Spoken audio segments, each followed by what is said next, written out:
अरफा के दिन ये वजीफा आप जरूर पढ़ें। ये अल्लाह के नजदीक सबसे खास और सबसे बड़ा दिन है और साल में एक मर्तबा ये मौका मिलता है, तो इसे बिल्कुल जाया ना जाने दें। अरफा के दिन किसी भी वक्त इस वजीफे को आप पढ़ लें।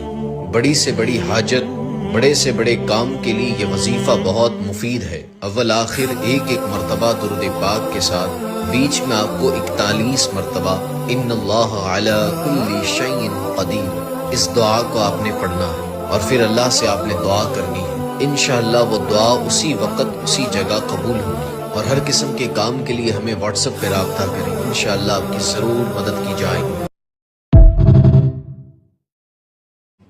अस्सलाम वालेकुम। अगर आप लोगों को ये हदीस पसंद आए तो दूसरों को शेयर कीजिए, लाइक कीजिए, सब्सक्राइब कीजिए। देखिए पायों का सालन बनाइए, बकरीद आ रही है ना, ऐसा बनाइए, आप लोग खाइए। अल्लाह हाफिज़।